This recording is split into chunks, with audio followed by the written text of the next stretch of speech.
یہ باتیں ساری پہلے ہو چکی ہیں، میں دہرا رہا ہوں کہ یہ بہت اہم مضمون ہے اور اس میں تباہی آئی ہوئی ہے، اور شریعت نے جتنے رشتے بتائے ہیں ان تمام رشتوں میں سب سے بڑا رشتہ خامند اور بیوی ہے۔ والدین کا بھی اتنا اہمیت قرآن نے نہیں بیان کی، بہن بھائیوں کی اتنی اہمیت بیان نہیں کی کہ والدین کے لیے چند آیات، بہن بھائیوں کے لیے چند آیات، باقی رشتوں کے لیے چند آیات، اور خامند بیوی کے لیے سینکڑوں آیات ہیں، سینکڑوں۔ قرآن بھرا پڑا ہے کہ یہ رشتہ بچ جائے، چونکہ باقی رشتے ٹوٹتے نہیں، یہ ٹوٹ جاتا ہے۔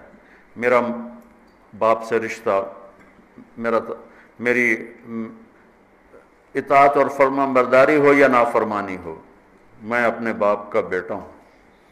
میں اپنی ماں کو تنگ کرتا ہوں یا خوش رکھتا ہوں، میں اپنی ماں کا بیٹا ہوں، یہ رشتہ نہیں ٹوٹتا۔ میری بھائی سے لڑائی ہے یا صلح ہے، یہ رشتہ نہیں ٹوٹتا، لیکن خامند بیوی کا رشتہ ٹوٹ جاتا ہے، ایک بول پہ ٹوٹ جاتا ہے۔ تو ایک بات رہ گئی تھی کہ لباس آدمی اپنی پسند کا خریدتا ہے۔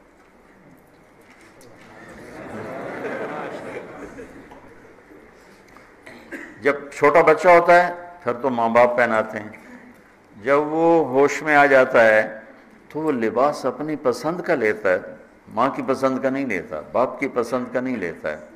تو لفظ لباس میں اشارہ ہے کہ والدین کو چاہیے کہ شادی میں اپنی بیٹی اور بیٹے کی پسند کا خیال رکھیں۔ یہ لفظ لباس بتا رہا ہے کہ جب ہم چھوٹے تھے ہمیں ماں باپ جو پہناتے تھے ہم پہن لیتے تھے، جب سے ہم نے شعور میں قدم رکھا ہے تو اب ہم اپنا لباس خود ہی خریدتے ہیں، چاہے وہ نیلا ہو، پیلا ہو، کالا ہو، سفید ہو۔ مجھے سفید پسند ہے، زندگی گزر گئی سفید کرتے شلوار میں۔ تو لباس میں اس بات کی طرف اشارہ ہے کہ لڑکے لڑکی کی پسند اور ناپسند کو دیکھا جائے۔ ہمارے معاشرے میں بیٹیوں سے تو پوچھتا ہی کوئی نہیں، اور بیٹوں پر بھی مسلط کرتے ہیں، ایتھے ہی کرنی ہے، بس ہمارا فیصلہ ہے۔ والدین سے کہتا ہوں اللہ کے واسطے، یہ اللہ نے شریعت نے حق رکھا ہے بچے بچے کا، میں نے قبول کیا، لڑکا کہتا ہے، باپ تو نہیں کہتا ہے۔ تو جس نے کہنا ہے میں نے قبول کیا تو وہ قبول تو کرے۔